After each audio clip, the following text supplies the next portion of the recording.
இது ஃபர்ஸ்ட் மலேசியாவின் செய்திகள் உங்களுக்காக.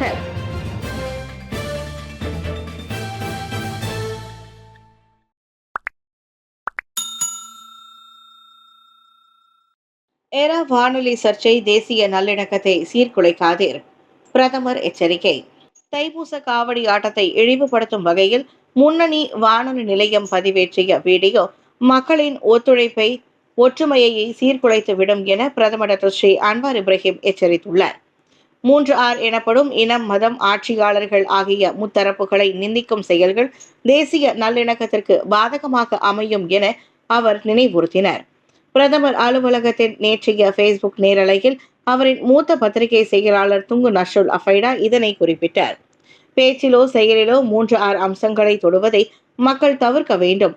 மாறாக பல்லின மக்கள் மதங்களுக்கிடையில் பரஸ்பர மரியாதையும் அன்பும் மேலோங்க வேண்டும் என்றார் அவர்.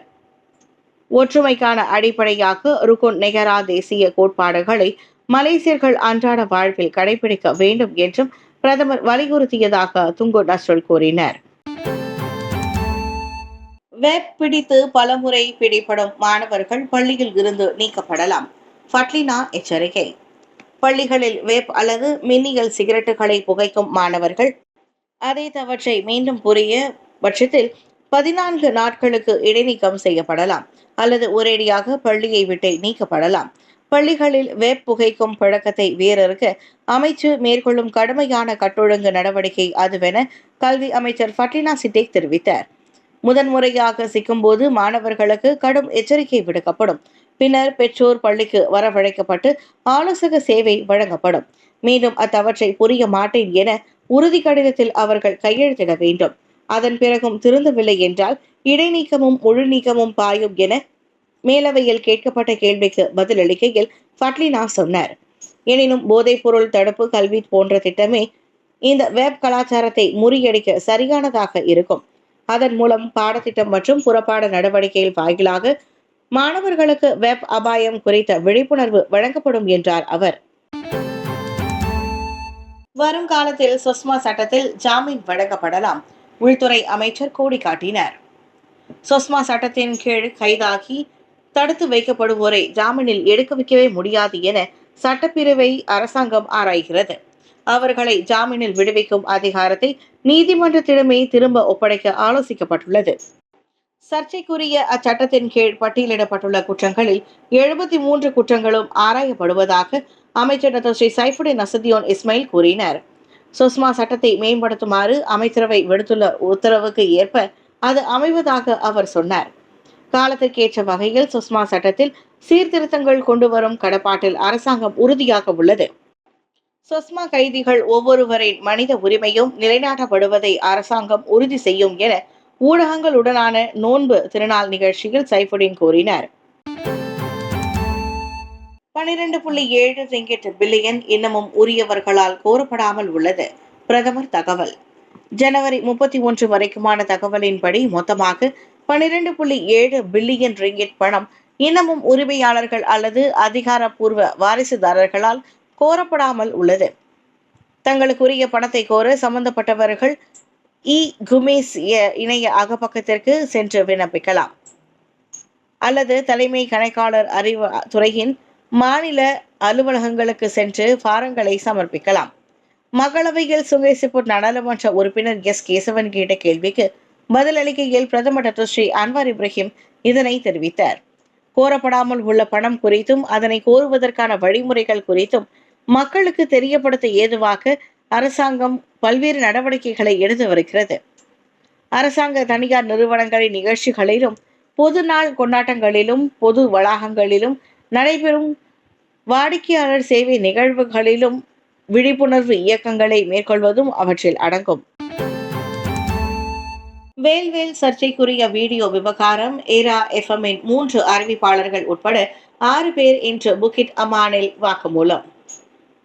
தைப்பூச காவடி ஆட்டத்தை கேலி செய்து ஏரா எஃப்எம் வானொலி நிலையத்தில் காணொலி வெளியிட்டு சர்ச்சைக்கு உள்ளான அதன் 3 அறிவிப்பாளர்கள் உட்பட 6 பணியாளர்கள் இன்று புக்கிட் அமான் போலீஸ் தலைமையகத்தில் வாக்குமூலம் வழங்கிய பின் நண்பகல் மணி 1:10 அளவில் அங்கிருந்து வெளியேறினர். இந்த சமயத்தை கேலி செய்யும் வீடியோ வைரலான விவகாரம் தொடர்பாக அனைவரும் சாட்சியம் அளித்து வெளியேறினர். இருப்பினும் 3 பிரபல வானொலி அறிவிப்பாளர்கள் ஊடகங்களால் கண்டுபிடிக்க முடியவில்லை. அவர்களை ஏற்றி சென்ற வாகனம் புகித் அமானின் உட்பகுதி நுழைவாயில் மூலமாக அழைத்து சென்றதே இதற்கான காரணமாகும். அந்த மூவரும் டொயோட்டா வெல்ஃபேர் காரில் பயணித்தனர். ஏரா FM வானொலியின் இதர 3 ஊழியர்கள் புகிட் அமானில் இருந்து பல நபர்களுடன் வெளியேறினர். அந்த அறுவரும் இன்று காலை மணி 10:30 அளவில் புகிட் அமான் வந்தனர். புகிட் அமான் உயர் குற்றவியல் விசாரணை பிரிவின் அதிகாரிகள் 22 மணி நேரத்திற்கு மேலாக அவர்களிடம் விசாரணை நடத்தினர்.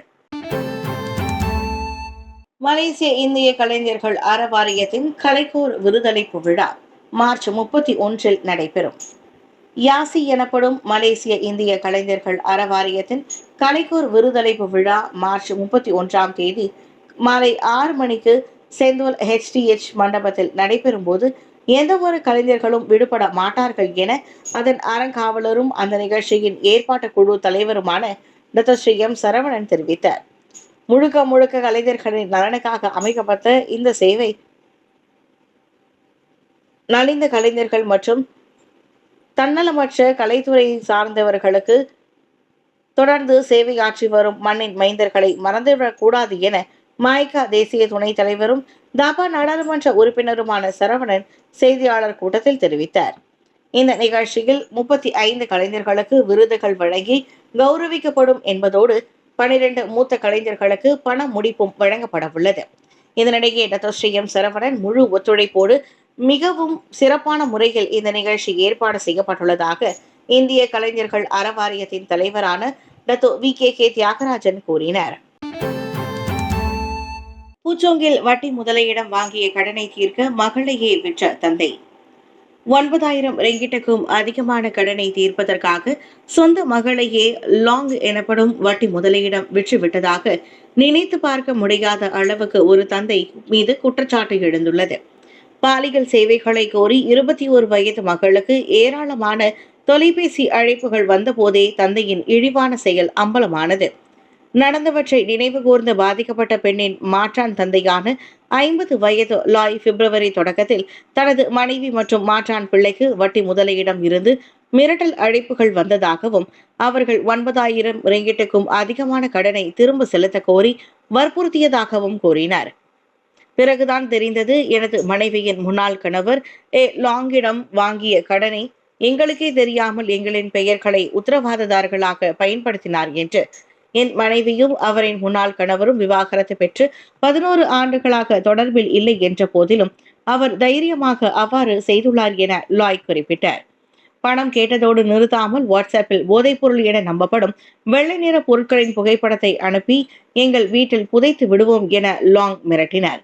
அதைவிட மோசமாக என் மாற்றான் மகளின் புகைப்படத்தை சமூக ஊடகத்தில் பதிவேற்றி 200 ரிங்கிட்டுக்கு சேவை என்ற அநாகரிகமான வாசகத்தை அவர்கள் வைத்திருந்தார்கள் என லாய் வருத்தத்துடன் கூறினார். நேற்று விஸ்மா MCA கட்டடத்தில் நடைபெற்ற செய்தியாளர் சந்திப்பில் அவ்விவரங்களை அவர் பகிர்ந்து கொண்டார். தனியார் மருத்துவமனைகளை நாடும் காப்பீட்டுதாரர்களின் நலன் பாதுகாக்கப்பட வேண்டும், குணராஜ் வலியுறுத்து.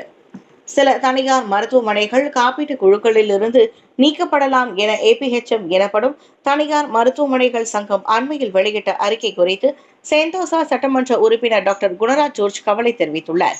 இந்நடவடிக்கையானது சரியான நேரத்தில் சிகிச்சைக்காக தனியார் சுகாதார பராமரிப்பு மையங்களை நம்பியிருக்கும் காப்பீட்டுதாரர்களை பாதிக்கலாம். இந்நிலை நிதி கவலைகள் சார்ந்த விஷயம் அல்ல, பொது சுகாதாரம் மற்றும் பயனீட்டாளர்களின் உரிமைகள் சம்பந்தப்பட்டதென குணராஜ் சொன்னார். அரசு மருத்துவமனைகள் நிரம்பி வழிவதால் ஏராளமான மலேசியர்கள் மாற்று தேர்வாக தனியார் மருத்துவமனைகளை நாடுகின்றனர். இப்படி ஒரு சூழ்நிலையில் சரியான பாதுகாப்பு நடவடிக்கைகள் இல்லாமல் மருத்துவமனைகள் காப்பீட்டு குழுவிலிருந்து நீக்கப்பட்டால் காப்பீட்டுதாரர்களுக்கு குறைந்த தேர்வுகளை எஞ்சியிருக்கும். இதனால் எதிர்பாராத செலவுகள் ஏற்படுவதோடு முறையான பராமரிப்பை பெறுவதில் தாமதம் ஏற்படலாம் என்பதை குணராஜ் சுட்டிக்காட்டினார். எனவே மருத்துவமனைகள் மற்றும் காப்பீட்டு நிறுவனங்களுக்கு இடையிலான பேச்சுவார்த்தைகளில் வெளிப்படைத்தன்மை, நியாயம் மற்றும் பொறுப்புணர்வு இருப்பதை உறுதி செய்வது ஏதுவாக தெளிவான வழிகாட்டுதல்களை அறிமுகப்படுத்துமாறு APHM-ஐ குணராஜ் வலியுறுத்தினார். ஜொஹூர் குலுவாங்கில் பேருந்து, ட்ரெய்லர் லோரி விபத்து, 12 பேர் காயம். ஜொஹூர் குலுவாங்கில் வடக்கு தெற்கு நெடுஞ்சாலையில் 61.9 கிலோமீட்டரில் இன்று விடியற் காலையில் 20 பயணிகளுடன் கோலாலம்பூருக்கு சென்று கொண்டிருந்த விரைவு பேருந்து ஒன்று ட்ரெய்லர் லோரியின் பின்புறம் மோதியதில் 12 பேர் காயமடைந்தனர். 21 மற்றும் 73 வயதுக்குட்பட்ட பேருந்து பயணிகளில் 11 பேர் சொற்ப காயம் அடைந்த வேளையில் 44 வயது பேருந்து ஓட்டுநர் கால் மற்றும் இடுப்பு பகுதிகளில் காயமடைந்தார். எனினும் 51 வயதுடைய லோரி ஓட்டுநரும் 43 வயதுடைய துணை பேருந்து ஓட்டுநரும் காயமடையவில்லை. அந்த பேருந்து ஓட்டுநர் விடியற்காலை மணி 6:30 அளவில் லோரியை முந்தி செல்ல முயன்ற போது இந்த விபத்து நிகழ்ந்ததாக குலுவாங் மாவட்ட போலீஸ் துணைத் தலைவர் சூப்பரிண்டென்டென்ட் நிக் முகமது அஸ்மி உசைன் தெரிவித்தார். இதனால் பேருந்தில் முன்புறம் பகுதி சேதமடைந்தது. காயமடைந்தவர்களில் 3 பத்து பஹாட்டில் உள்ள சுல்தானா நேரா இஸ்மாயில் மருத்துவமனைக்கு கொண்டு செல்லப்பட்ட வேளையில் எஞ்சியோர் குலுவாங்கிலும் எஞ்சி பசார் ஹஜா கல்சோம் மருத்துவமனைக்கு கொண்டு செல்லப்பட்டனர். அமெரிக்க அதிபர் டிரம்புடன் தகராறில் ஈடுபட்டதற்காக உக்ரைன் அதிபர் விளாடிமிர் கவலை. கடந்த வெள்ளிக்கிழமை வெள்ளை மாளிகையில் ஓவல் அலுவலகத்தில் அமெரிக்க அதிபர் டொனால்டு டிரம்புடன் தகராறில் ஈடுபட்டதற்காக உக்ரைன் அதிபர் விளாடிமிர் ஜெலன்ஸ்கி கவலை தெரிவித்தார். மேலும் இந்த சந்திப்பு ஒரு கூட்டத்தை போல நடைபெறவில்லை என அவர் கூறினார். இந்த சம்பவத்திற்கு வருத்தம் தெரிவித்த ஜெலன்ஸ்கி நிலைமையை சரி செய்ய வேண்டிய நேரம் இது என்றார். அதே நேரத்தில் நீடித்த போரை யாரும் விரும்பவில்லை என்பதோடு அமைதிக்கான உக்ரைனின் விருப்பத்தையும் அவர் வலியுறுத்தினார். மேலும் நிரந்தர அமைதியை ஏற்படுத்திக் கொள்வதற்கு பேச்சுகளில் பங்கேற்பதற்கும் உக்ரைன் தயாராக இருப்பதாக அவர் சொன்னார். உக்ரைன் மக்கள் நீடித்த அமைதியை பெறுவதற்கு அதிபர் டிரம்பின் தலைமையின் கீழ் உறுதியளிக்கும் தனது விருப்பத்தையும் ஜெலன்ஸ்கி தெரிவித்தார்.